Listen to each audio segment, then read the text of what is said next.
School ড্রেসের সাদা স্কার্টে পিরিয়ডের ছোপ ছোপ দাগ নিয়ে মাথা নিচু করে দাঁড়িয়ে আছে আদিবা। চোখ মুখে ভয়ের ছাপ, কারণ তার সামনেই হাতের মুঠ শক্ত করে দাঁড়িয়ে আছে তার চাচাতো ভাই আদি। আদিবার চেয়ে মাত্র 1 বছরের বড়, কিন্তু আদিবা তাকে জমের মতো ভয় পায়। অবশ্য ভয় পাওয়ার যথেষ্ট কারণ আছে। আদিবাকে সবসময় আদির কথা শুনে চলতে হয়। কথার একটু এদিক ওদিক হলে ভয়ঙ্কর শাস্তি পেতে হয়। যদিও আজ সে কোনো ভুল করেনি, তবুও আজকেও তাকে শাস্তি পেতে হবে মনে হচ্ছে।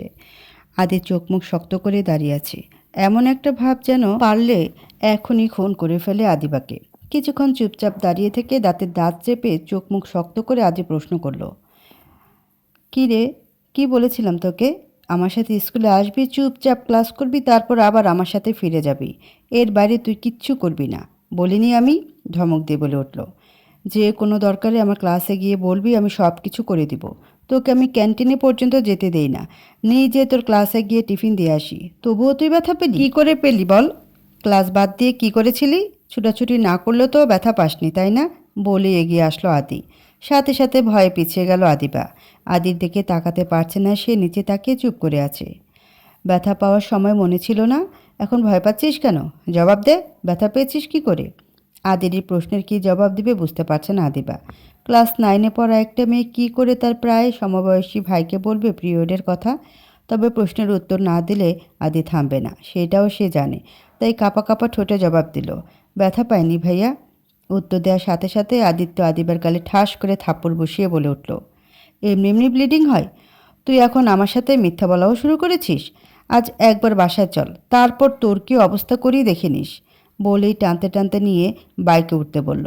গালে হাত দিয়ে নীরবে চোখের জল ফেলতে ফেলতে আদির পিছনে বসলো আদিবা। থাপ্পড়ে আদিবা ব্যথা পেয়েছে, বেশ ভালোই ব্যথা পেয়েছে, কিন্তু আদিত্যের মুখে মুখে কথা বলার সাহস তার নেই। আদিত্য চৌধুরী ডাকনাম আদি, আদিবার বড় চাচার ছেলে, ক্লাস 10-এ পড়ে।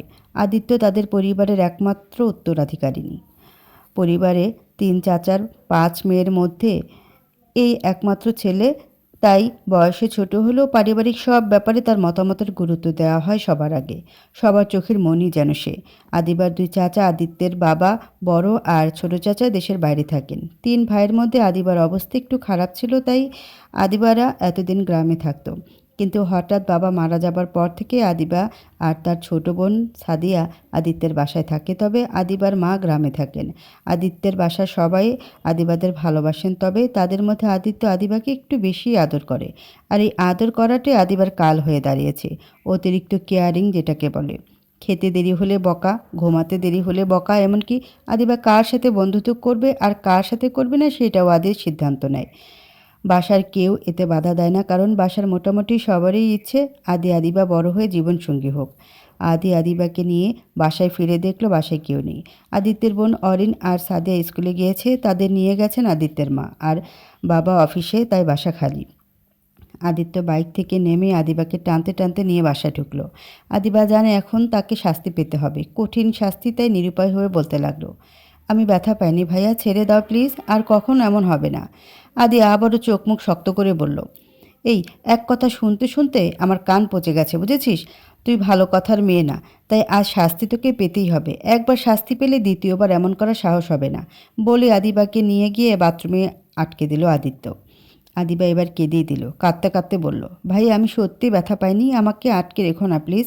বলার সাথে সাথেই দরজা খুলে দিল।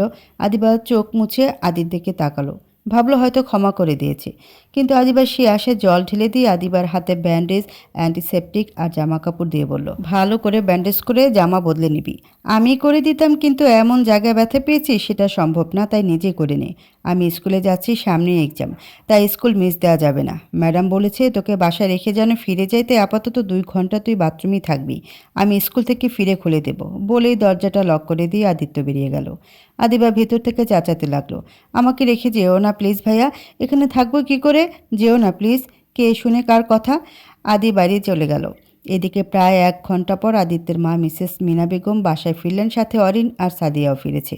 অরিনের রুম আদির রুমের পাশেই, তাই রুমে ঢুকতেই কান্নার আওয়াজ শুনতে পেল। অরিন সাথে সাথে দৌড়ে মায়ের ঘরে গেল। অরিনের অবস্থা দেখে মিনা বেগম বলে উঠলেন, কি হয়েছে অরিন, এভাবে ছুটে আসলি কেন? অরিন হাঁপাতে হাঁপাতে বলল, বাসায় তো কেউ নেই তাই না মা? ভাইয়া আর আদি বাপু স্কুলে, তাহলে ওই রুমে কে? ওই রুমে মানে? ভাইয়ার রুমে কে যেন কাছে মা, আমি স্পষ্ট শুনেছি, কিন্তু রুম তালাবদ্ধ। কি যাতা বলছিস?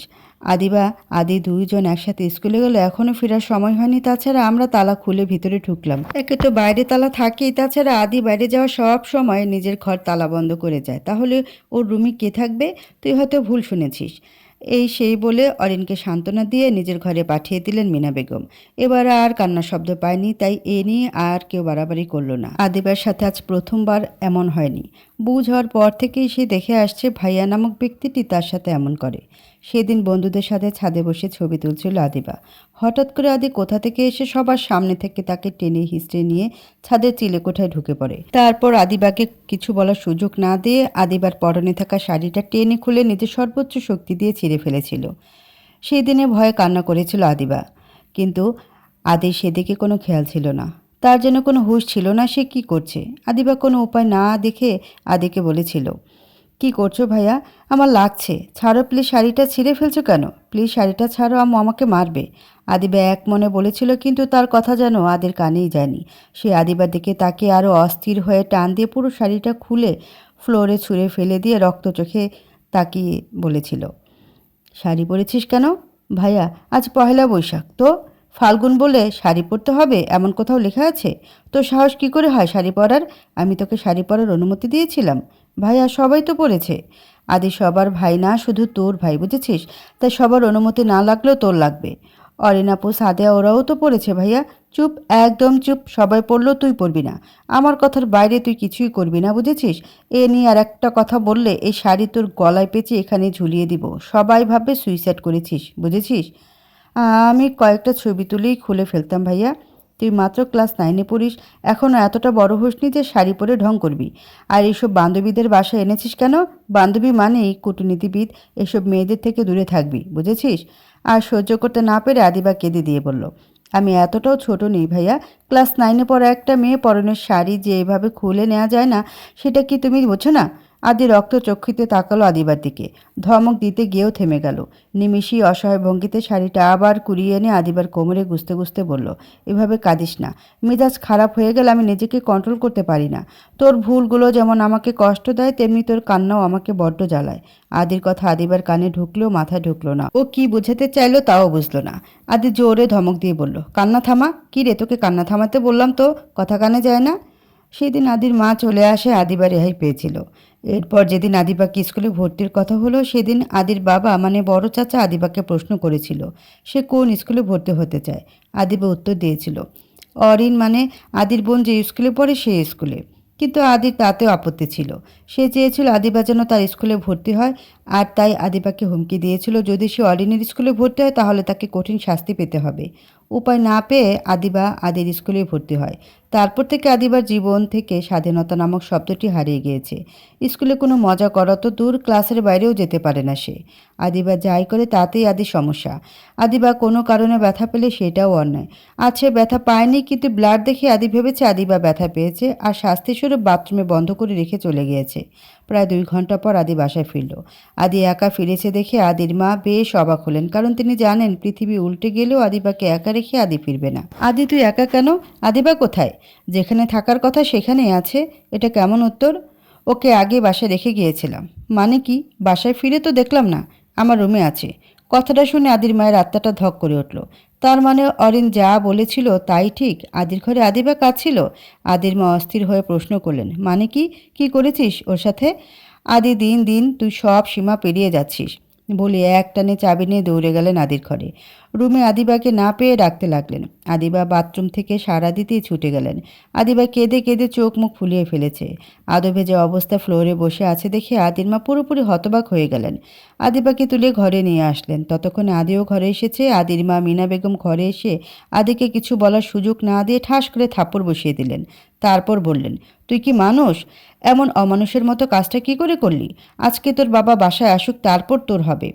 আদির ফর্সা গালে থাপ্পড়ের দাগ পড়ে গিয়েছে, হয়তো ব্যথাও পেয়েছে, কিন্তু সেদিকে তার খেয়াল নেই। সে এক মনে আদিবার দিকে তাকিয়ে আছে। সে তার মাকে অগ্রাহ্য করে আদিবার দিকে এগিয়ে এসে বলল, তুই ভিজেছিস কি করে? আর ড্রেস চেঞ্জ করিসনি কেন? আদিবা ভয় পেয়ে আদির মায়ের আড়ালে গিয়ে লুকালো। সাথে সাথে আদির মা বলে উঠলেন, থাম অমানুষের বাচ্চা, এখন আর দরদ দেখাতে হবে না। মা, আমি ওকে এমনি এমনি বাথরুমে আটকে রাখিনি। ও স্কুলে গিয়ে পড়াশোনা বাদ নাচানাচি করে আর তা করতে গিয়ে ব্যথা পেয়েছিল, তাই শাস্তি দিয়েছি যেন ভবিষ্যতে আর এমন করার সাহস না পায়। তুমি জানো কত ব্লিডিং হয়েছিল? ব্লিডিং? আদিবা, ও কি বলছে? তুই ব্যথা পেয়েছিস? আদিবা ফিসফিস করে মিনা বেগমকে কি যেন বলল। মিনা বেগম আর কিছু না বলে আদিবাকে নিয়ে নিজের ঘরে চলে গেলেন। তার কিছুক্ষণ পর তিনি এক টুকরো কাগজ আর কিছু টাকা দিয়ে আদির ঘরে আসলেন। আদি মুখ ভার করে বসে আছে দেখে মিনা বেগমের মন খারাপ হলো, কারণ এই প্রথমবার তিনি আদির গায়ে হাত তুলছেন। আদি ছোট থেকেই বুদ্ধিদীপ্ত, সচরাচর অন্যায় করে না, শুধু আদিবার সাথেই একটু বাড়াবাড়ি করে। যতই হোক একমাত্র ছেলে, তাই মা বাবা তাকে সবসময় একটু বেশি আদর করেন, তাই অন্যায় করলে শাস্তি দিলেও অপরাধ বোধ করেন। মিনা বেগম এসে ছেলের পাশে বসলেন, তারপর কাগজের টুকরোটা ছেলের হাতে দিয়ে বললেন, ফার্মেসি থেকে নিয়ে আয় গিয়ে। আদি অস্থির হয়ে প্রশ্ন করলো, অল্পই তো ব্লাড ছিল, তাহলে ওষুধ লাগবে কেন মা? তার মানে কি ও অনেক বেশি ব্যথা পেয়েছে? ওর কোনো ক্ষতি হবে না তো মা? ওকে হাসপাতালে নিয়ে যাই। এত অস্থির হওয়ার মতো কিছু হয়নি। দেখ আদি, তুই আদিবাকে আদর করিস সেটা আমরা সবাই জানি, কিন্তু তুই কি বুঝতে পারছিস না তোর এই অতিরিক্ত কেয়ার আদিবার কষ্টের কারণ হচ্ছে? মা, যে বিষয়ে আমাকে বলে লাভ নেই সেটা কেন বলতে আসো? আমি এর আগেও বলেছি আমি আদিবার ব্যাপারে নিজেকে কন্ট্রোল করতে পারি না।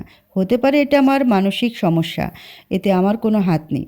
বলি কাগজটা হাতে নিয়ে উঠে দাঁড়ালো আদি। স্কুল ড্রেসটা চেঞ্জ করে ফ্রেশ হয়ে খেয়ে যা, এখনই আনতে হবে না। কি বলছো মা? আদিবা ব্যথা পেয়েছে আর আমি এখন খাবো? ও ব্যথা পায়নি আদি, তোকে যেটা কিনতে বললাম সেটা কেনার পর প্যাকেটের গায়ের লেখাগুলো ভালোভাবে পড়বি, ঠিক আছে? কী সব যে বলছো, কে জানে ব্যথা না পেলে ওষুধের দরকার হয়। যাই হোক, আমি যাব আর আসবো বলে আদি বেরিয়ে গেল। মিনা বেগম ছেলে যাওয়ার দিকে তাকিয়ে ভাবতে লাগলেন, এই আদির বেপরোয়া ভালোবাসার শেষ কোথায়? আমি আর ভাইয়ার স্কুলে পড়বো না কাকিমা, মাত্র কদিন তো হয়েছে স্কুলে ভর্তি হয়েছি। এখন চাইলে সহজে স্কুল বদলানো যাবে। তুমি বড় চাচাকে বলে আমাকে আপুদের স্কুলে ভর্তি করে দাও প্লিজ। আদির মাকে জড়িয়ে কাঁদতে কাঁদতে কথাগুলো বলল আদিবা। আদির মা মিনা বেগম জানেন আদি এটা সহজে মেনে নেবে না, কিন্তু আদিবার ভয় পাওয়ারও যুক্তি আছে। সামান্য একটা বিষয় আদিবাকে এইভাবে বাথরুমে আটকে রাখা একদমই উচিত হয় না আদির। মিনা বেগম আদিবাকে সান্ত্বনা দিয়ে বললেন, তো চাচা বাসায় আসুক, আমি কথা বলবো, কেমন? দেখতে দেখতে সন্ধ্যা হয়ে গেল। এর মধ্যে বেশ অনেক দিন পর আদিবার মা গ্রাম থেকে এসেছেন মেয়েদের সাথে দেখা করার জন্য। আদিবা তার মাকে কিছু না বললেও আদিত্যের বাবা আহমেদ সাহেব ফেরার পর আদিত্যের মা তাকে সব বলল। তাতে খুব রেগে গেলেন আহমেদ সাহেব। এদিকে আদিত্য সেই যে দুপুরে বেরিয়েছিল এখনও ফিরেনি। সবাই আদিত্যের ফেরার অপেক্ষা করতে লাগলেন। সন্ধ্যা পেরিয়েছে, বাসার সবাই ড্রয়িং রুমে বসেছিল। তখন হাতে কাগজে মোড়ানো একটা প্যাকেট নিয়ে বাসায় ঢুকলো আদিত্য। আদিত্যকে দেখে আহমেদ সাহেব এগিয়ে গেলেন। কোনো কিছু না বলে আদিত্যের গালে ঠাস করে থাপ্পড় বসিয়ে দিয়ে বললেন, তোর সাহস কী করে হলো এমন একটা কাজ করার? সবার আদর পেয়ে সাপের পিছপা দেখেছিস, তাই না? আদি কিছু বলল না, মাথা নিচু করে নিল। আদিত্য চোখ মুখ অসম্ভব লাল হয়ে আছে। আদিত্য যখন খুব রেগে যায় তার ফর্সা মুখে রাগের লাল আভা ছড়ায়। এটা নতুন কিছু না। আদিত্য মাথা নিচু রেখে আদিবার দিকে এগিয়ে আসলো। অজানা আতঙ্কে কিছুটা সরে গেল আদিবা। আদিত্য এগিয়ে গিয়ে আদিবার হাতে কাগজ মোড়ানো প্যাকেটটা দিয়ে বলল, আমি এই ব্যাপারে কিছুই জানতাম না আদিবা। এই ব্লাড দেখে ভেবেছিলাম তুই ব্যথা পেয়েছিস, তাই রেগে গিয়েছিলাম। আহমেদ সাহেব আবারও চেঁচিয়ে উঠলেন, ব্যথা পেলে তো রাখতে হবে কেন? ও ব্যথা পাক না পাক তুই ওকে শাস্তি দেওয়ার কে? বাবা, তুই এখনও কথা বলার সাহস পাচ্ছিস কি করে? আদিত্য আর তার বাবার অবস্থা দেখে আদিবার মা শাহানা বেগম এগিয়ে আসলেন। ভাইজান বাদ দিন, ছোট মানুষ বুঝতে পারেনি। সবাই মিলে ওকে আদর দিতে দিতে মাথায় তুলে ফেলেছিস, তাই এত সাহস বেড়েছে, কিন্তু আজ আমি কোনো কথাই শুনতে চাই না। আদিত্য এক্ষুনি আদিবার কাছে ক্ষমা চা। আদিত্য চোখ গরম করে আদিবার দিকে তাকালো। ক্ষমা চাওয়ার মতো কাজ আদি কখনোই করবে না, সেই ব্যাপারে সবাই নিশ্চিত। কিন্তু সবাইকে অবাক করে দিয়ে আদিত্য বলে উঠল, ক্ষমা করে দিয়ে আদিবা, আর এমন হবে না। আদিত্যের মুখে ভুল স্বীকারোক্তিমূলক উক্তি শুনে নিজের কানকে বিশ্বাস করতে ইচ্ছে করল না আদিবার। সে কি ঠিক শুনেছে? আদিত্য যত ভুলই করুক না কেন কখনো তা স্বীকার করে না। আজ হঠাৎ সব নিয়ম ভেঙে গেল। বড় চাচার কথায় আদিবার হুঁশ ফিরল। আহমেদ সাহেব কড়া গলায় বললেন, যাই হোক, আদিবা আর তোমার স্কুলে যাচ্ছে না, তাই এবার থেকে ওর পিছনে লাগা বাদ দিয়ে নিজের পড়াশোনায় মন দাও। কদিন পরে তোমার মাধ্যমিক পরীক্ষা।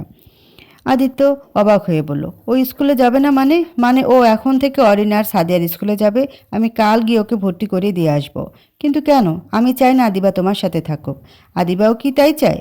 হ্যাঁ চায়। তোমার মতো ইডিয়েটের আশেপাশে কে বা থাকতে চাইবে? আদিত্য আর কিছু না বলে নিজের ঘরের দিকে হাঁটা দিল। আদিবাও নিজের ঘরে ফিরল, তারপর কাগজের প্যাকেটটা খুলল। কাগজের ভেতরে এক প্যাকেট প্যাড, কিছু চকলেট আর এক টুকরো কাগজ ছিল। কাগজের টুকরোটা হাতে নিয়ে আদিবা পড়তে শুরু করলো। মানছি আমি ভুল করেছি, কিন্তু তুইও কাজটা ঠিক করিসনি আদিবা। আমি যখন জিজ্ঞাসা করেছিলাম কিভাবে ব্যথা পেয়েছিস, তখন আমাকে সব খুলে বললি না কেন? তুই জানিস তুই ব্যথা পেলে আমার খারাপ লাগে, তাই তোকে আগলে রাখতে চাই। এটাই কি আমার দোষ? তুই কেন আমার সাথে সংকোচ ছাড়া কথা বলতে পারিস না? আমি কি বাইরের কেউ যে মন খুলে কিছু বলা যাবে না? তাছাড়া আমি মেয়ে না হলেও একজন মানুষ তো নাকি? কোনো না কোনো দিন এই ব্যাপারটা আমি ঠিক জানতে পারতাম। হয়তো এখন জানতাম না, আজ থেকে 10 বছর পর বা 13 বছর পর হলেও জানতে পারতাম। সেটা তোর থেকে না হোক বা অন্য কারো কাছ থেকে জানতে হতোই, তাই না?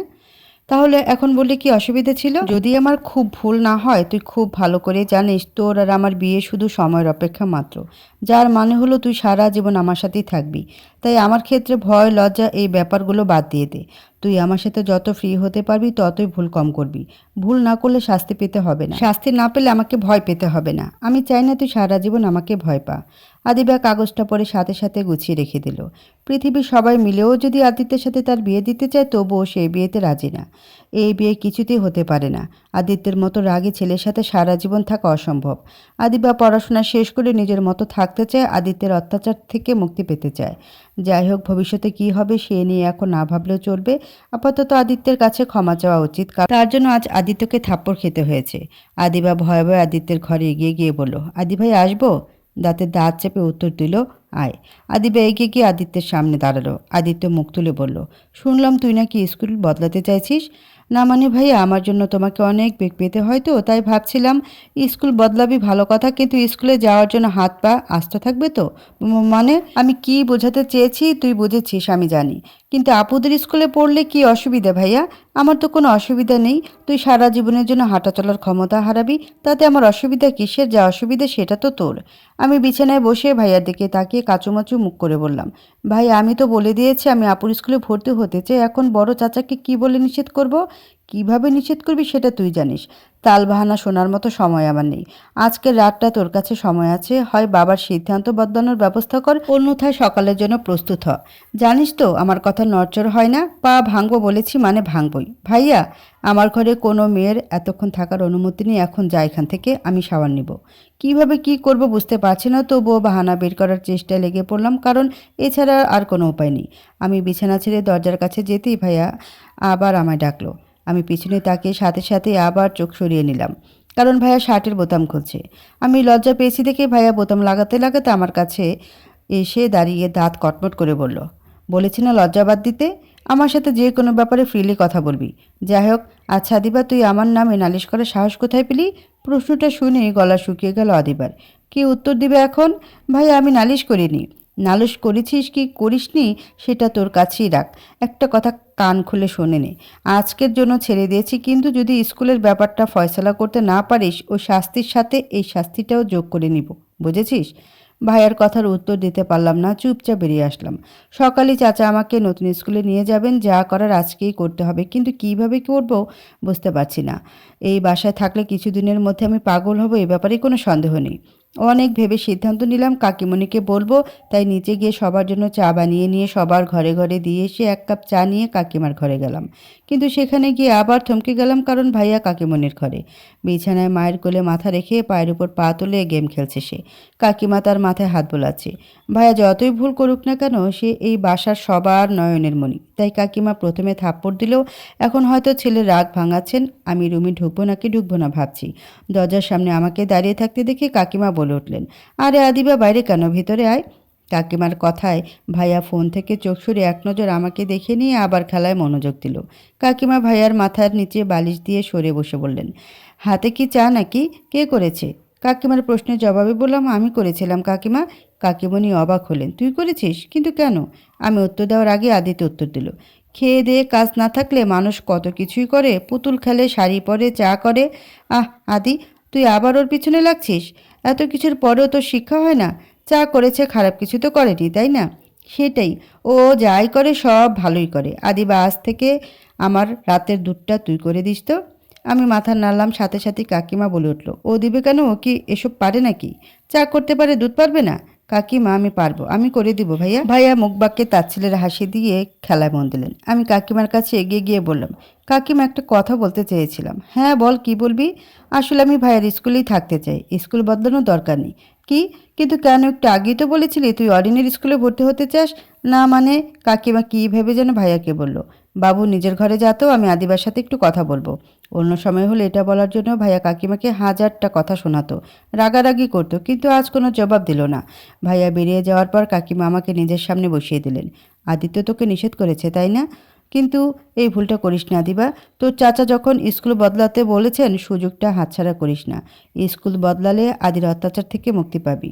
সেটা আমার চেয়ে ভালো আর কে জানে। কিন্তু স্কুল বদলালে ভাইয়া আমাকে আরও বেশি শাস্তি দেবে, সেটা আমি কি করে বলবো? যার নুন খাই তারই ছেলে দুর্নাম করবো কিভাবে? মিনা বেগমের কথা আদিবা নীরব গলা জবাব দিল, এখন থেকে আমি না হয় একা একা স্কুলে যাব, ভাইয়ার সাথে যাব না। ওর সাথে বেশি কথাও বলবো না, তাহলে হবে না? তুই বুঝতে পারছিস না আদিবা, আদর তোকে অনেক জ্বালাবে। তবুও আমি স্কুলে বদলাতে চাই না। তাহলে আমি আর কি বলবো? দেখ, ভেবে দেখ, আমি তোর চাচাকে বলে দেখি। ঠিক আছে বলে বেরিয়ে এলাম। রাত 10টা, সবাই টেবিলে খেতে বসে, কিন্তু আদি নেই। বড় চাচা চিন্তিত গলায় বললেন, আদি এখনও রাগ করে আছে? চাচা ভাইয়ের জন্য চিন্তা করছেন বুঝে কাকিমা বললেন, আরে না, রাগ করে থাকবে কেন? একটু আগেই তো আদিবার সাথে সব মিটমাট হয়ে গেল, তাই না আদিবা? আমি অজ্ঞতা হাস্য চোখ মাথা নাড়লাম। বড় চাচা আবার প্রশ্ন করলেন, তাহলে খেতে আসলো না কেন? হয়তো পড়াশোনা করছে। আদিবা যা তো মা, ভাইয়াকে ডেকে নিয়ে আয়। কাকিমার আদেশে খারাপ লাগলেও চাচার দুশ্চিন্তা বাড়াতে চায় না, তাই উঠে ভাইয়া রুমে গেলাম। ঘরে ঢুকে দেখি ঘুটঘুটে অন্ধকার। অন্ধকার আমি বরাবরই ভয় পাই, তাই ভয়ে ভয়ে বললাম, ভাইয়া তুমি কি ঘুমিয়ে পড়েছো? মৃদু গলা জবাব দিল, আমাকে এত জ্বালাস কেন আদিবা?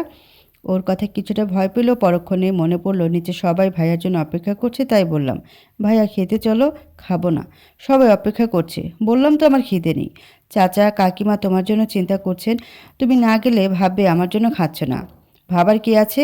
তোর কি মনে হয় আমার গায়ে হাত তোলার পরেও আমি হ্যাংলার মতো খেতে বসে যাব?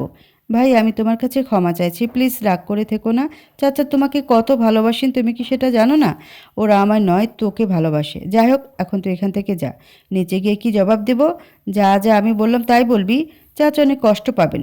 তুই কি যাবি নাকি আমাকে উঠতে হবে? আর কথা বাড়ালাম না, চুপচাপ নিচে নামতে লাগলাম। ভাইয়া আমার জন্য না খেয়ে থাকবে, এটা হতে পারে না। আবার চাচাকে যদি বলি ভাইয়া রেগে আছে, তাহলে বড় চাচাও কষ্ট পাবেন। ভাবতে ভাবতে নিচে নেমে আসলাম। আমি নিচে যেতেই বড় চাচা জিজ্ঞাসা করলেন, আদি আসলো না? রাগ করে আছে তাই না? আমি আমার ছেলেকে চিনি না? তাড়াতাড়ি বললাম, না চাচা, ভাইয়া রাগ করেনি, ও ঘুমিয়ে পড়েছে। না খেয়ে ঘুমিয়ে গিয়েছে? চিন্তা করো না চাচা, তোমাদের খাওয়ার পরে আমি ভাইয়ার ঘরে খাবার দিয়ে আসবো, তখন ডেকে খেতে বলবো। আমার কথা শুনে কাকিমা হেসে বললেন, সেই ভালো, আয় আগে তুই খেয়ে নে। খাওয়া শেষ করে আদিকে খাবার দিয়ে আসবি কেমন? আমি হ্যাঁ সূচক মাথা নাড়ালাম। খাওয়া শেষ করে সবাই একে একে উঠে গেল। কাকিমা ভাইয়ের খাবার গুছিয়ে দিয়ে আমাকে এসে বলল, আদিবা খাবারটা একটু দিয়ে আয় কেমন?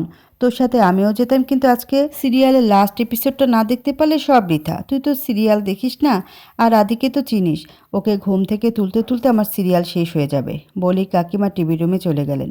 সেখানে আপু সাদিয়া সবাই আছে, সবাই মন দিয়ে সিরিয়াল দেখছে। বড় চাচা ডায়াবেটিসের রোগী, তাই খাবারের পরে হাঁটতে বেরিয়েছেন। এটাই এবারে নিয়ম, রাতের খাবারের পর বাড়ি একেবারে শুনশান নিস্তব্ধ হয়ে যায়। আমি খাবারটা নিয়ে ভাইয়ার ঘরের দিকে যাচ্ছি আর ভাবছি আমার কপালে আজ কী লেখা আছে। ভাইয়া যে রেগে আছে, খাবার তো খাবেই না, উল্টো আমাকে হয়তো মারবে। যাই হোক, ভয়ে ভয়ে ঘরে গেলাম। ভাইয়ার চোখ বন্ধ করে শুয়ে আছে। আমি খাবারটা সাইড টেবিলে রেখে ভাইয়াকে ডাকলাম, ভাইয়া শুনছো? খাবার নিয়ে এসেছি, ওঠো প্লিজ। আমি ডাকছি কিন্তু ভাইয়া সারা শব্দ নেই। হঠাৎ ভাইয়া দু হাত বাড়িয়ে হ্যাচ কাটানে আমাকে নিজের সাথে মিশিয়ে নিল। কি করছো ভাইয়া, ছাড়ো।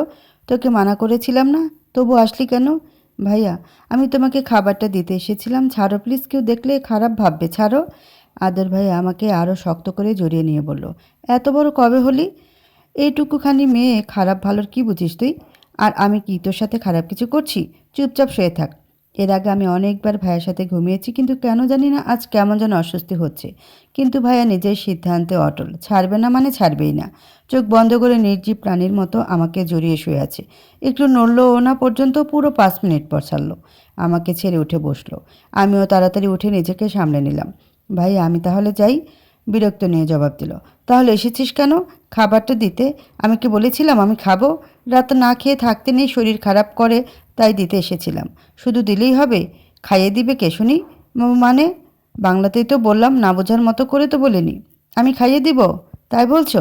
দরজাটা লাগিয়ে দিয়ে সোফায় গিয়ে বস, আমি ফ্রেশ হয়ে আসছি। ভাইয়া, এসব তুমি কি বলছো? কেউ দেখলে সেটা আমি বুঝবো, তোর তো বোঝার দরকার নেই। আর আজকে সিরিয়ালের লাস্ট এপিসোড, 1 ঘন্টার এপিসোডের কেবল 5 মিনিট হয়েছে, বাকি 55 মিনিটে খাওয়া শো আরও অনেক কিছু ঘটতে পারে। যদি অন্য কিছু ঘটাতে না চাস তাহলে চুপচাপ যা বলছি তাই কর, তা না হলে আমি কি কি করব ভালো করেই জানিস। আর হ্যাঁ, এই 55 মিনিটে কেউ উপরে আসা তো দূর, টিভির রুম থেকেও বের হবে না, তাই তোকে বাঁচানোর কোনো অপশন নেই। ভাইয়ার কথায় বেশ অবাক হলাম। কী চাই ভাইয়া আমার কাছে? এমন অদ্ভুত আচরণ করে কেন? উনি আমাকে খারাপ নজরে দেখে? কী রে, কী ভাবছিস? কথা ঘোরানোর জন্য তাড়াতাড়ি বললাম, তুমি সিরিয়াল দেখো ভাইয়া? হ্যাঁ হ্যাঁ হ্যাঁ, আমি সিরিয়াল দেখব কেন? আমি জানতাম আজ সিরিয়ালের শেষ এপিসোড, আর আমি সেই সুযোগটাই খুঁজছিলাম। যাই হোক, তুই অযথা সময় নষ্ট করছিস, সামনে থেকে সর, ওয়াশরুমে যাব। বাই দ্য ওয়ে, যদি পালানোর চেষ্টা করিস ধরে এনে মেরে ঠ্যাং ভেঙে দেব, বলে ভাইয়া চলে গেল। ভাইয়ার আচরণের আগামাথা কিছুই বুঝতে পারছি না। ও সুযোগ খুঁজছিল মানে কি? তার মানে ইচ্ছে করে খেতে যায়নি যাতে আমি খাবার নিয়ে আসি? আমার ভাবনা ছেদ পড়ল ভাইয়ার ভিজা টাওয়ালের ছোঁয়ায়। ভাইয়া ওয়াশরুম থেকে এসে টাওয়ালটা আমার উপর ছুঁড়ে ফেলেছে। অবাক চোখে তাকালাম। মাঝে মাঝে কি নিয়ে এত ভাবতে বসিস, দেখলেই মেজাজ খারাপ হয়, বলেই ভাইয়া এসে আমার গা ঘেঁষে বসে পড়লো। তারপর ফোন বের করে টিপতে টিপতে বলল, নে শুরু কর। আমি কোনো জবাব দিলাম না। এভাবে তাকিয়ে আছিস কেন ইডিয়েট? যাক গে, নে শুরু কর। জানি না কেন নিজের অজান্তে প্রশ্ন করে বসলাম, ভাইয়া তুমি নিজের হাতে খাচ্ছ না কেন? তোমার হাতে কি ব্যথা? ভাই একটু থমকে গিয়ে আমার দিকে তাকালো, তারপর ছোট একটা নিঃশ্বাস নিয়ে বলল, ব্যথা, খুব ব্যথা, তবে হাতে নয়, বুকে। আমি তাড়াতাড়ি উঠে দাঁড়ালাম। কি বলছো, আগে বলনি কেন তোমার শরীর খারাপ? এই জন্য সকাল সকাল ঘুমিয়ে পড়েছিলে তাই না? আমি এক্ষুনি কাকিমণিকে ডেকে নিয়ে আসছি, দাঁড়াও, বলে আমি যখন উঠে দাঁড়ালাম তখনই ভাই আমার হাত ধরে টেনে বসিয়ে দিল। কি হলো ভাই, আমাকে আটকালে কেন? তোমাকে ওষুধ দিতে হবে না? তোর বয়স কত রে? এটা আবার কেমন প্রশ্ন? কখন কি প্রশ্ন করতে হয় সেটাও জানো না? জানবো না কেন, ভালো করেই জানি। তাহলে এখন এমন প্রশ্নের কারণ কি? জেনে বুঝে প্রশ্ন করছি। আচ্ছা তুই বড় হোস না কেন? আমি ছোট, কে বললো? ক্লাস 9-এ পড়ি ভাইয়া, আমি মোটেও ছোট না। আমিও সেটাই বলতে চাইছি, ক্লাস 5-এ পড়া বাচ্চারাও এখন তোর চেয়ে বেশি বুঝে। শুধু তুই এই একটা মাথা মোটা। আজব তো, তোমার অসুখ করেছে, ওষুধ দিবে, এতে মাথা মোটার কি হলো? এটা কোন অসুখ? তুই যদি বুঝতি তাহলে অসুখ থাকতো না। জাগেনে খাওয়া শুরু কর তাড়াতাড়ি, শুধু শুধু সময় নষ্ট করিস না। আগে কাকিমণিকে বলে আসি তোমার শরীর খারাপ। চুপ, একটাও কথা বলবি না, চুপচাপ বসে খাওয়া। কথায় কথায় এত বকো কেন? তাহলে কি মারতে হবে? উপায় না পেয়ে আর কিছু না বলে তাড়াতাড়ি খাওয়াতে শুরু করলাম। ভাইয়া ফোন টিপতে টিপতে খাচ্ছে, খেতে খেতে আবার প্রশ্ন করলো, ভর্তির কি হলো? মা কি বললো? এই প্রশ্নের জবাব দিতে আমার গলা শুকিয়ে যাচ্ছে, কারণ কাকিমণি নিষেধ করেছেন ভাইয়ের স্কুলে পড়তে, তাই জবাব দিতে পারছি না। কিরে বল, ভর্তির ব্যবস্থা করতে পেরেছিস? ভাইয়া, বলছিলাম তুমি একবার কাকিমণিকে বলো না, তাহলেই আর কেউ আপত্তি করবে না। তোমার কথা তো বাসায় সবাই শুনে, আমি বলবো কেন? আমার যাকে বলার তাকেই তো বলেছি, আর তার সেটা শুনতে হবে, না হলে একটা মারও মাটিতে পড়বে না। আমার কথা সবাই কেন শুনে জানিস? কারণ আমি কখন উল্টাপাল্টা কথা বলি না, তাই সবাই শুনি, বুঝেছিস? এটা যদি উল্টাপাল্টা ব্যাপার হয় তাহলে আমাকে দিয়ে কেন বলাতে হবে? ভাইয়া এমন কেন নিজের ইচ্ছেগুলো আমার উপরে চাপিয়ে দেয়, কিন্তু সব এমনভাবে করে যেন কেউ তাকে কোনো দোষ দিতে না পারে, মনে মনে বললাম। এই যে ভাবনা রানী, ভাবনার বক্সটা বন্ধ করে খাবারটা কি দিবেন নাকি হাতে কামড় বসাবো? তাড়াতাড়ি খাবার নিয়ে আমতা আমতা করে বললাম, ভাইয়া বলছিলাম কি, আমি আপুর স্কুলে পড়লে হয় না? আমি এটা বলার সাথে সাথে ঘরের পরিবেশটা পুরো বদলে গেল। ভাইয়া হাত থেকে খাবারের প্লেটটা নিয়ে ছুঁড়ে ফেলে দিয়ে উঠে দাঁড়ালো। লক্ষ্য করলাম আমি কিছু বুঝে ওঠার আগেই ভাইয়া রেগে আগুন হয়ে গিয়েছে। ভাইয়া হাত মুষ্ট করে দাঁতে দাঁত চেপে মৃদু শব্দে কাকিমণিকে ডাকতে লাগলো। সে চিৎকার না করলেও আমি বেশ বুঝতে পারছি ভাই প্রচণ্ড রেগে গিয়েছে, কিন্তু তার কারণটাকে বুঝলাম না। মা, এই মা, আমার রুমে এসে তো একবার। ভাইয়াকে আটকানোর বৃথা চেষ্টা করে বললাম, কি হয়েছে ভাইয়া, কাকিমণিকে ডাকছো কেন? আমাকে বলো না, আমি করে দিচ্ছি। ভাইয়া অগ্নিদৃষ্টিতে একবার তাকালো কিন্তু কিছু বলল না। ভাইয়ার ডাক আর ভাঙচুরের শব্দে কাকিমণি, আমার মা সহ সবাই ছুটে আসলো। এসে প্লেট আর খাবার মেঝেতে দেখে সবাই অবাক হলো। কাকিমণি এগিয়ে এসে প্রশ্ন করলেন, কি ব্যাপার আদি, কি হয়েছে? ভাইয়া শান্ত গলায় বলল, মা, আজ আমি নিচে খেতে যাইনি কেন? কাকিমণি অবাক হলো, স্বাভাবিকভাবে উত্তর দিল, তুই ঘুমিয়ে গিয়েছিলে তাই। এবার ভাইয়া চিৎকার করে বলে উঠল, তাহলে এই মেয়েটা সাহস হলো কী করে আমার ঘুম ভাঙানোর? ভাইয়ের চিৎকারে ঘরের সবাই কেঁপে উঠেছে, বিশেষ করে আমি। কাকিমণি ভাইয়াকে শান্ত করার জন্য বলল, না মানে বাবা, না খেয়ে ঘুমালে শরীর খারাপ করতো, তাই আর কি। থামো মা, আমি বাচ্চা নই যে বুঝবো না কখন কি খেতে হবে আর কখন খেতে হবে না। সব সময় বলো আমি নাকি আদিবার সাথে বেশি বেশি করি, কিন্তু কখন ওর ভুলগুলো দেখো না। ওর বয়সী মেয়েরা কত পটু, আর ওর মাথায় গোবর ছাড়া কিছুই নেই। ওকে বলে দাও ভবিষ্যতে আমার কথা না শুনলে ওর কী অবস্থা হবে আমি নিজেই জানি না। এবার ভাই আমার দিকে এগিয়ে এসে বলল, এই বাসায় থাকতে হলে মানুষের মতো চলতে হবে, আমার কথা মানতে হবে, বুঝেছিস তুই? এমন অগোছলো ছন্ন ছাড়া পশুর মতো চলা যাবে না। যদি আমার কথা না শুনিস তোর সাথে কি ঘটবে সেটা নিশ্চয়ই বুঝতে পারছিস। ভাইয়ার হঠাৎ সুর বদলানোটা আমার সহ্য হলো না, চোখ থেকে গড়িয়ে পানি পড়তে লাগলো। আমাকে কাঁদিয়ে ভাইয়া হয়তো শান্তি পেয়েছে, তাই হঠাৎই সব রাগ থামিয়ে দিয়ে বরফ জমা হয়ে গেল। অসহায় ভঙ্গিতে আমার দিকে তাকালো। ভাইয়ের আচরণে এতক্ষণ সবাই অবাক হয়েছে, তবে সবচেয়ে বেশি অবাক আমার মা হয়েছে। কারণ মা দুপুরের ঘটনা জানে না, আজ সন্ধ্যাবেলায় আমাদের এখানে এসেছে। আমি ইচ্ছে করে মাকে কিছু বলিনি। মা এসব দেখে বলল, ভাবি আমার মনে হয় আদিবার এখানে থাকাটা ঠিক হবে না।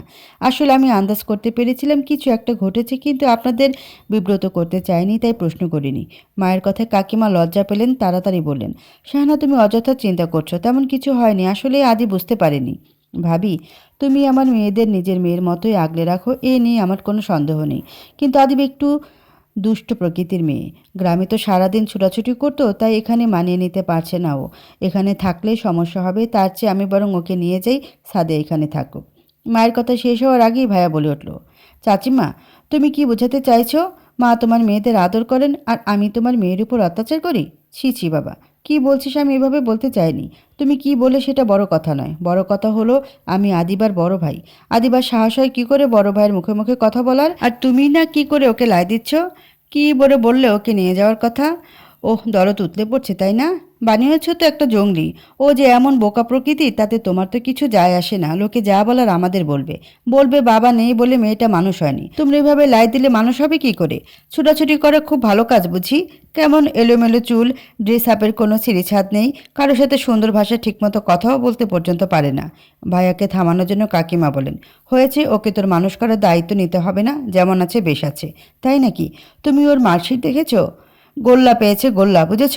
আমি ওর বড় ভাই, আমি আমার দায়িত্ব পালন করছি, এতে কারোর কিছু বলার নেই, এমনকি চাচিমারও না। আদিবা গ্রামে যাবে না, আর স্কুলও বদলাবে না। ও আমার স্কুলেই পড়বে, আমার সাথে যাবে, আমার সাথে আসবে, আর বাসাতেও মানুষের মতো করে থাকবে, গাইয়া ভূতের মতো না। ভাইয়ের কথায় মাথা চাপড়ে কাঁদতে ইচ্ছে করছে। কিভাবে এত অপমান করতে পারছে? গ্রামে তো সবাই এমনভাবেই থাকে, তাই বলে এইভাবে অপমান করতে হবে? না, এই গন্ডারের কাছে আমি থাকবো না, কিছুতেই না। কিন্তু ও যেভাবে বলল মা আমাকে কিছুতেই নিয়ে যাবে না, তবে শেষ একটা চেষ্টা করতেই হবে। আমি শতকরা 70% নাম্বার পেয়েছি ভাইয়া, এর চেয়ে ভালো রেজাল্ট আমার দরকার নেই, আর আমি যেমন আছি তেমনই ভালো, বুঝেছ? আমি চলে যাব। কথা শেষ করার আগেই ভাইয়া হাত দিয়ে থামিয়ে দিয়ে বলল, অনেক বলেছিস আর না। রাতটা অনেক লম্বা, আগে রাতটা পার হোক, তারপর দেখা যাবে সকালে কে যায় আর কে থাকে। বলে হনহন করে সেখান থেকে চলে গেল। বুঝতে পারলাম রাতে আমার কপালে দুঃখ আছে, তারও ইঙ্গিত দিয়ে গেল। ভাইয়া চলে যাওয়ার পর কাকিমণি মাকে বলল, শাহানা কিছু মনে করো না, আসলে বেশি আদরে ছেলেটা উচ্ছনে গিয়েছে, কারো কথা শুনে না। কি বলছো ভাবি? আদি উচ্ছনে যাবে কেন? ওর মতো ছেলে লাখে একটা হয়। নিজের বোনের কথা এত কে ভাবে বলো তো? আদি যা যা বললো সবই ঠিকই বলেছে। আদিবার বদলানো দরকার। আমিও তো চাই আমার মেয়ে ফিটফাট পরিপাটি হোক। ও এখানে থাকলে সব ভালো হবে, দেখে নিও। এখানে থাকলে আমার যে কি হবে সেটা শুধু আমিই জানি। বন্ধ ঘরে ওর রূপটা যে কি সেটা তো কেবল আমি জানি। আদিবার অনিচ্ছা সত্ত্বেও আদিবাকে আদিত্যের বাসাতেই থাকতে হলো, আর স্কুলও বদলাতে পারলো না। আদিত্যের নজরদারি থেকে মুক্তি মিলল না তার। এভাবেই দিন কেটে যাচ্ছিল, কিন্তু হঠাৎ একদিন রাত 10টা, কিন্তু আদিবার বাসায় ফেরার নাম নেই। আদিবা কখনো রাতে বাইরে থাকা তো দূর, স্কুল ছাড়া সে বাসার বাইরে পর্যন্ত যায় না। স্কুলেও যায় আদির সাথে, মোট কথা আদিবা একা একা কোথাও যায় না, তাই বাসার সবাই দুশ্চিন্তা পড়ে গেল। সময় যত বাড়ছে ততই উদ্বেগ বাড়ছে, কিন্তু কেউ পুলিশে কমপ্লেন করতে পারছে না, কারণ সবার ধারণা এর পেছনে আদির হাত আছে। জেনে শুনে নিজের ছেলের বিপদ কে এবার ডেকে আনতে চায়? আদিত্যের বাবা মা সহ। আদিবার মা এবার আদিত্যের রুমে গেলেন। আদিত্যের বাবা কড়া গলায় বললেন, 5 মিনিট সময় দিচ্ছি, এর মধ্যে আদিবাকে ফিরিয়ে আনবি, তা না হলে আজ আমার চেয়ে খারাপ আর কেউ হবে না। বাবার কথা শুনে আদি গা ছাড়া ভাব নিয়ে জবাব দিল, আমি কি করে ফিরিয়ে আনবো? আমি জানি না কেউ কোথায়। আমাদেরকে কি তোর এতটাই বোকা মনে হয়? আদিবা হারিয়ে যাবে আর তুই শান্ত হয়ে বাসায় বসে থাকবি? এটাও বিশ্বাস করতে হবে? তুই যদি না জানতি আদিবা কোথায় তাহলে এতক্ষণে সারা শহর মাথায় করে ফেলতি। এমনভাবে বলছো যেন আদিবা আমার প্রেয়সী, তার জন্য আমাকে দেওয়ানা হয়ে যেতে হবে। না, আমি সে কথা বলিনি। তুই যে পরিমাণ উচ্ছৃঙ্খল, তোকে না বলে বাইরে যাওয়ার অপরাধে তুই আদিবাকে আকাশ পাতাল খুঁজে নিয়ে আসতি আর তারপর শাস্তি দিতি, সেটা আমরা সবাই জানি। মা, তুমি আজকাল একটু বেশি কথা বলো। আমি জানি না আদিবা কোথায়, আর এত চিন্তা করার কি আছে? সময় হলে নিজেই ফিরে আসবে। তোমরা এখন আমার রুম থেকে যাও, কাল আমার এক্সাম আছে, পড়তে হবে। আমরা কিন্তু পুলিশে যাব। যাও, মানা করেছে কি? পুলিশের কাছে গেলে প্রথমে তোর নামটাই বলবো। এমনভাবে কথা বলছো যেন আমি একজন কিডন্যাপার, ওকে কিডন্যাপ করেছি। মা, ফালতু কথা বাদ দিয়ে যাও তো এখান থেকে। আমার আর ভালো লাগছে না এসব। আদিত্য সবাইকে বের করে দিয়ে দরজা লাগিয়ে দিল। সবার নির্ঘুম একটা রাত কাটালো। সারা রাতেও আদিবা বাসায় ফিরেনি। ভোরবেলা বাসার কাজের মহিলা দৌড়াতে দৌড়াতে বাসার ছাদ থেকে নিচে নেমে আসলো। খালুজান, জলদি ছাদে চলেন, আদিবা আপামনি ওখানে অজ্ঞান হয়ে পড়ে আছে। কথাটা শোনা মাত্র সবাই ছুটল ছাদের দিকে। ছাদে গিয়ে সবার চোখ চড়ক গাছ, সত্যি আদিবা পড়ে আছে, হাত পা বাঁধা, মুখেও টেপ লাগানো। আদিবার মা নিচে বসে আদিবার মাথা কোলে নিয়ে চোখে জল ছেড়ে দিলেন। আদিত্যের বাবা তাড়াতাড়ি আদিবাকে ঘরে নিয়ে এসে চোখে মুখে পানি দিলেন। কিছুক্ষণ পর আদিবার জ্ঞান ফিরল, কিন্তু তার চোখ মুখে ভয়ের ছাপ। সে তার মাকে জড়িয়ে ধরে হাউমাউ করে কাঁদতে শুরু করলো। আদিবাকে শান্ত করার জন্য আদির মা বললেন, তোর এই অবস্থা কে করেছে আদিবা? একবার শুধু বল, তারপর আমি তার কি অবস্থা করি শুধু দেখবি। আদিবা কাঁদতে কাঁদতে জবাব দিল, ভাইয়া। কথাটা শোনা মাত্র খেপে গেলেন আদির বাবা। আদিতের এত সাহস! আজ ওর একদিন কি আমার একদিন। তিনি রাগে ছটফট করতে করতে ছুটে গেলেন আদিত্যের ঘরে। আদি ঘুমাচ্ছিল। আহমেদ সাহেব তাকে ঘুম থেকে জাগার সুযোগ না দিয়ে নিজের বেল্ট দিয়ে মারতে শুরু করল। আদি কিছু বুঝে ওঠার আগে কয়েকটা আঘাত পড়ল তার পিঠে। আদি উঠে বোঝার চেষ্টা করতে লাগলো কি হয়েছে, কিন্তু তাকে কোনো সুযোগ দেওয়া হলো না। আহমেদ সাহেব আদিকে টেনে নিচে নিয়ে আসলেন, তারপর সর্বোচ্চ শক্তিতে মারতে শুরু করলেন। সেখানে সবাই উপস্থিত থাকলেও আজ কেউ বাধা দিল না। সবচেয়ে আশ্চর্যের বিষয়, আদিত্য নিজেও বাধা দিচ্ছে না। তাকে দেখে মনে হচ্ছে সে যেন আগে থেকে জানতো তাকে এভাবে মারা হবে, তাই চুপচাপ দাঁড়িয়ে মার খাচ্ছে। আহমেদ সাহেব মারতে মারতে হাঁফিয়ে উঠলেন। আদিকে ছেড়ে দিয়ে বলতে লাগলেন, তোর মতো ছেলের জন্ম দেওয়াটাই আমাদের অন্যায় হয়েছে। এমন ছেলে থাকার চেয়ে না থাকাই ভালো ছিল। আদিত্যের বাবাকে শান্ত করার জন্য তার মা আর আদিবার মা এগিয়ে আসলেন। ভাইজান, আপনি শান্ত হন। এমন উত্তেজিত হলে আপনার শরীর খারাপ করবে। শাহানা ঠিকই বলেছে, তুমি শান্ত হও। কোন পাপে এমন ছেলে জন্ম দিয়েছিলাম বলতে পারো রুবিনা? ইচ্ছে করছে মেরে টুকরো টুকরো করে নদীতে ভাসিয়ে দিই। ভাইজান, আদিত্য ছেলে হিসেবে খারাপ নয়, সমস্যাটা হচ্ছে ও আদিবাকে সহ্য করতে পারে না। আর আদিবাও অনেক উল্টাপাল্টা কাজ করবে। তাই আমি বলি কি, আদিবাকে নিয়ে গ্রামে ফিরে যাই, তাহলে আর কোনো সমস্যা থাকবে না। দয়া করে আপনারা আমাকে আর বাধা দিবেন না। প্রশ্নে ওঠে না আদিবা কোথাও যাবে না। কারো যদি যেতে হয় আদি যাবে। এই বাসায় ওর আর কোনো জায়গা নেই। এই কুলাঙ্গার, বেরিয়ে যা। আদিত্য এবারও কোনো জবাব দিল না, শুধু রক্তবর্ণ চোখে আদিবার দিকে একবার তাকালো। আদিবা ভীত হরিণের মতো চুপসে গেল। ভাইজান, আমি রাগের মাথায় কিছু বলছি না। আপনার নিজের সংসার আছে, তার উপর আমাদের সংসারটা আপনাকেই দেখতে হয়। এত কিছুর পর চারজনকে ভালো স্কুলে পড়ানো অনেক টাকার ব্যাপার, তাই আমি ভাবছি আদিবার বিয়ে দিয়ে দিই। কথাটা শুনে উপস্থিত সবাই স্তম্ভিত হয়ে গেল। আদিত্যের মা অবাক কণ্ঠে বললেন, তুমি কি পাগল হয়ে গেছো শাহানা? কী সব বলছো? আমি যা বলছি ভেবেই বলছি ভাবি। আদিবার বিয়ের বয়স না হলেও ও আর ছোট নেই। আগের দিনে মেয়েদের এই বয়সী বিয়ে হতো, তাছাড়া গ্রামে এখনও হয়। এখানে আসার আগে চেয়ারম্যানের ছেলে ওকে পছন্দ করে প্রস্তাব দিয়েছিল। ভাবছি গ্রামে গিয়ে কথাটা এগোবো। কিন্তু কোনো কিন্তু না। মেয়েদের এত পড়াশোনা দরকার কি? এত পড়ে কি হবে? বিয়ের পর জামাই পড়ালে পড়বে, না পড়ালে সংসার করবে। আদি এতক্ষণ কিছু না বললেও শরীরের আঘাতগুলো ক্রমেই যন্ত্রণাদায়ক হয়ে উঠছে। জায়গায় জায়গায় রক্ত নীলচে রং ধারণ করেছে। হঠাৎ করে সে সবাইকে অবাক করে দিয়ে নিচে বসে সশব্দে কেঁদে উঠল। উপস্থিত সবাই চরম অবাক হলো, কারণ আদিকে কেউ কখনো কাঁদতে দেখেনি। যত যাই হয়ে যাক, সে কাঁদে না। এই বয়সে কোনো ছেলে সহজে কাঁদে না। তার মানে কি আঘাতগুলো অসহনীয় হয়ে উঠেছে? আদির মা নিজেকে ধরে রাখতে পারলেন না, ছুটে গেলেন ছেলের কাছে। হাজার হোক একমাত্র ছেলে বলে কথা। বাবা, বেশি ব্যথা করছে? হাসপাতালে যাবি? আদি কোনো উত্তর দিল না। চোখ মুছে নিজের মাকে একবার জড়িয়ে ধরল, তারপর উঠে বাসার মেইন দরজার দিকে হাঁটা দিল। পেছন থেকে তার মা বলে উঠলেন, কোথায় যাচ্ছিস? আদি উত্তর দিল না। আদির বাবা বলে উঠলেন, আদিক্ষেতা বন্ধ করো রুবিনা। এইটুকু ওর পাওনা ভুলে যেও না ও কি করেছে। বেরিয়ে যায় এক্ষুনি। আদি আস্তে আস্তে দৃষ্টি সীমানার বাইরে চলে গেল।